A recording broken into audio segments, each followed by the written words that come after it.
जिनकी आंखों में ख्वाब हैं अपने आशियानों के, उस ख्वाब को हकीकत बनाते हैं हम।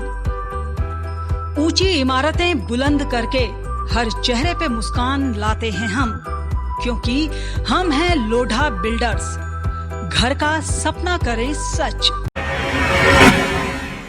स्वागत है आप सभी का इंडिया लाइव 24 में। आपके साथ मैं हूं राखी खंडूरी, हाजिर हूं तमाम छोटी बड़ी खबरों के साथ। तो चलिए करते हैं खबरों की शुरुआत। सोनी टीवी पर प्रसारित होने वाले प्रोग्राम इंडियन आइडल के लिए भागलपुर के कॉटेज कंपाउंड के रहने वाले अभिषेक प्रियदर्शी का सिलेक्शन हो गया है, जिसको लेकर परिवार सहित भागलपुर के लोगों में खुशी की लहर है।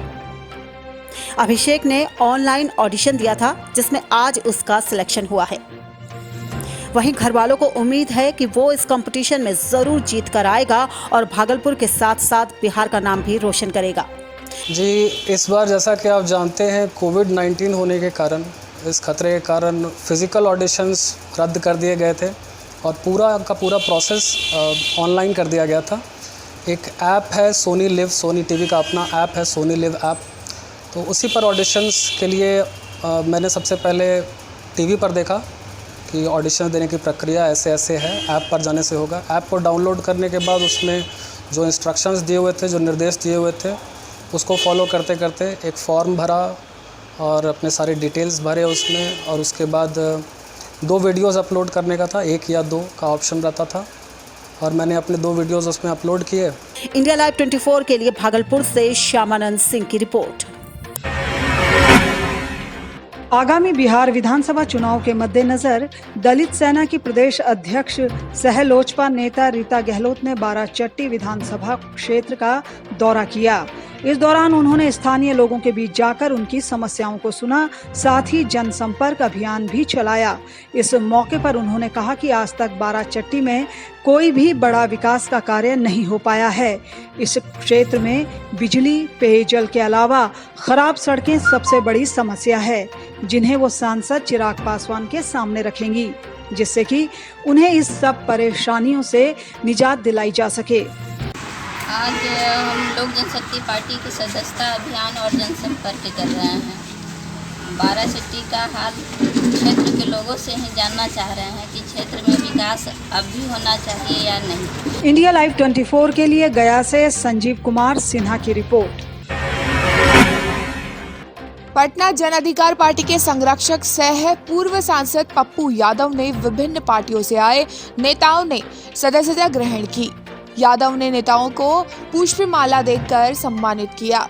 साथ ही कोरोना काल में जेई और नीट की परीक्षा लेने पर सरकार को घेरते हुए कहा कि सरकार को बच्चों की फिक्र नहीं है। उन्होंने साफ किया है कि वह मुख्यमंत्री के उम्मीदवार हो सकते हैं, लेकिन गठबंधन के नहीं।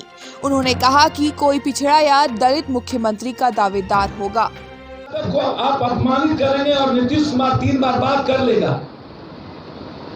रेस्पेक्टेबल नेता है।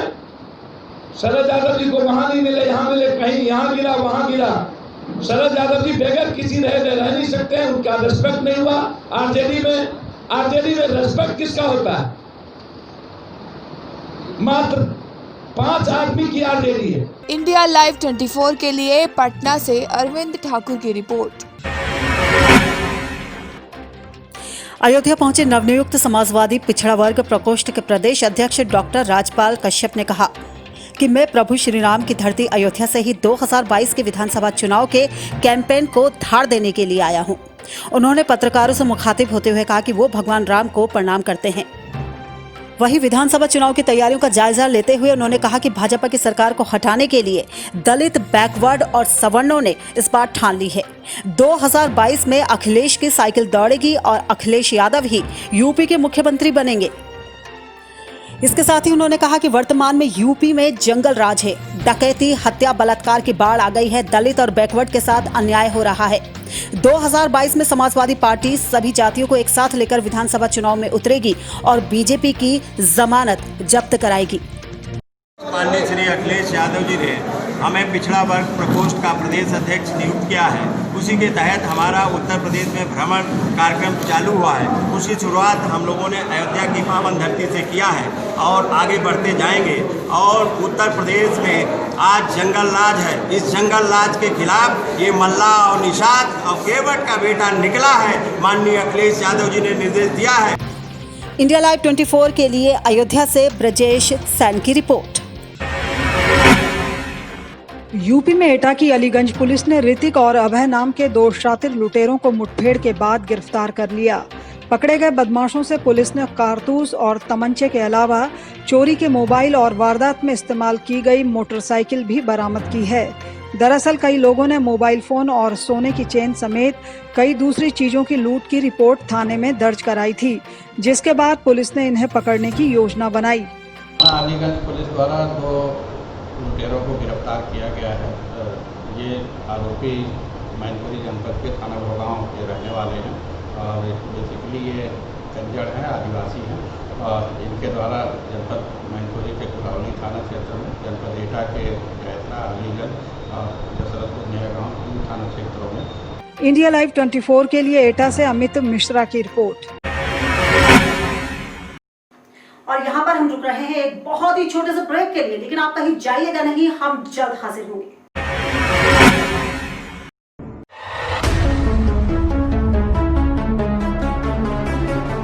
खबरें सिर्फ खबरें न रहें, इनकी तह तक जाएंगे हम। सवाल हो तालीम का या बात हो आपके अधिकारों की, आपके हक की आवाज उठाएंगे हम। सीमा पर जवान से खेत में किसान तक, हिंद के हर योद्धा से आपको रूबरू कराएंगे हम। पड़ोसी की चाल से अपनों की ढाल तक, हर मुल्क के नजरिए को आईना दिखाएंगे हम। आंतरिक से अर्थ तक और रक्षा से विदेश तक, आपके लिए हर नित के मायने आपको समझाएंगे हम। तिरंगे के रंगों से उभरी हर तस्वीर तक, ग्रामीण भारत से वैश्विक भारत तक, देखिए हमारे साथ सिर्फ इंडिया लाइव 24 पर।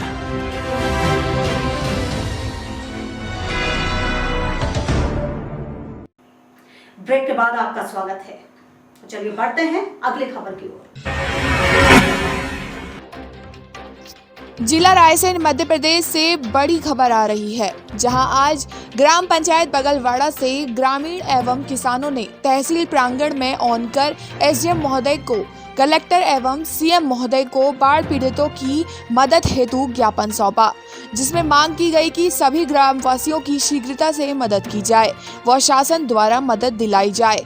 ग्रामीणों ने इंडिया लाइव 24 के सामने कहा है कि अगर हमारी मांगे 15 दिनों में पूरी नहीं हुई तो हम बरेली तहसील में ऑनकर रोड पर धरना धर चक्का जाम करेंगे। किसान लोग और सभी मजदूर लोग जो कि बाढ़ पीड़ित हैं और जिनके मकान भी क्षतिग्रस्त हो गए हैं और किसान जो हैं उनकी फसलें भी क्षतिग्रस्त हो गई हैं, उनके फसल बीमा के लिए किसान लोग आए थे और क्षतिग्रस्त मकानों के लिए मुआवजे के लिए आए थे। इंडिया लाइव 24 के लिए रायसेन से रूप सिंह की रिपोर्ट। आगरा में एक विवाहिता ने पंखे से लटककर अपनी जान ले ली। दरअसल ये पूरा मामला थाना एतमादोला का है, जहां पर एक विवाहिता ने घरेलू कलह से परेशान होकर फांसी लगाकर आत्महत्या कर ली। बताया जा रहा है कि 3 साल पहले ही मृतका की शादी हुई थी, लेकिन घर में अक्सर झगड़े हुआ करते थे। सूचना मिलते ही मौके पर पहुंची पुलिस ने शव को कब्जे में लेकर पोस्टमार्टम के लिए भेज दिया है और आगे की जांच शुरू कर दी है। कारण कुछ नहीं, बस घरेलू कलेश। क्या बात रही है ऐसी? बस सिलेंडर खत्म हो गया था, उस दौरान उसने चिकचिकबाजी के चक्कर में फांसी लगा। कितने साल हो गए शादी को तुम्हारे? 3 साल हो गए। इंडिया लाइव 24 के लिए आगरा से अनिल कुमार की रिपोर्ट। छत्तीसगढ़ के कांकेर जिले के कोयलीबेड़ा विकास खंड में बीजेपी कार्यकर्ताओं ने पंखाजूर नगर पंचायत में भूपेश सरकार के खिलाफ प्रदर्शन किया और जमकर नारेबाजी की। परलकोट के सैकड़ों लोग सरकार के खिलाफ निकाली गई रैली में शामिल हुए और फिर अपनी 4 सूत्रीय मांगों को लेकर एसडीएम कार्यालय में ज्ञापन सौंपा। ज्ञापन में किसानों को यूरिया खाद निर्धारित दामों पर देने, बच्चों की ऑनलाइन पढ़ाई के मद्देनजर इलाके में नेटवर्क दुरुस्त करने, क्वारंटीन सेंटरों के नाम पर पैसों को लेकर हुए भ्रष्टाचार की जांच की मांग समेत गौ हत्या को रोकने जैसे मुद्दे शामिल हैं। बीजेपी नेता असीम राय ने चेतावनी दी है कि अगर जल्द ही जनता को इस सब समस्या से निजात नहीं दिलाई गई तो वो आमरण अनशन और चक्का जाम करने के लिए मजबूर होंगे। वास्तव में सरकार की नाकामी आज की स्थिति है। हमारे क्षेत्र किसान क्षेत्र है, किसानी हमारी मेन व्यापार है और आज के किसान जबकि धान अभी निकालने वाले के समय है और यूरिया का बहुत जरूरी है और इस क्षेत्रों में आज यूरिया उपलब्ध नहीं है, जबकि 15 साल लोगों को यूरिया उपलब्ध था। आज क्यों नहीं किया? शासन इस यूरिया को उपलब्ध कराए। और क्षेत्रों में जो नेटवर्क की समस्या है, इस नेटवर्क की समस्या के लिए हमारे बच्चे को जो भविष्य अंधकार है। इंडिया लाइव 24 के लिए कांकेर से टोकेश्वर साहू की रिपोर्ट। करनाल में कोरोना का कहर देखने को मिल रहा है, जहां कोरोना से पीड़ित 3 मरीजों ने अपनी जान गंवा दी। जिले में 107 मामले नए हैं और जिले में अब कोरोना से हुई मौत का आंकड़ा 36 हो गया है। स्वास्थ्य विभाग सभी 107 मरीजों की ट्रैवल हिस्ट्री जानने में जुट गई है। करनाल में अब तक के कुल पॉजिटिव मामलों की संख्या 3034, एक्टिव केसों की संख्या 1016 और 36 मरीजों की कोरोना से मौत हो गई है। 1985 मरीज ठीक होकर घर जा चुके हैं।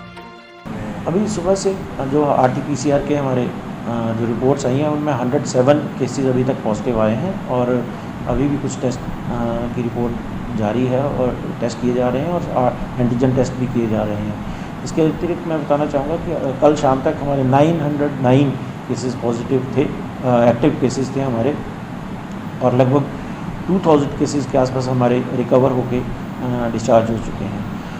कल शाम से अनफॉर्चुनेटली 3 डेथ रिपोर्ट हुई हैं, जिनमें से एक न्यू कॉलोनी 70 ईयर मेल है। इंडिया लाइव 24 के लिए करनाल से सुभाष गुप्ता की रिपोर्ट।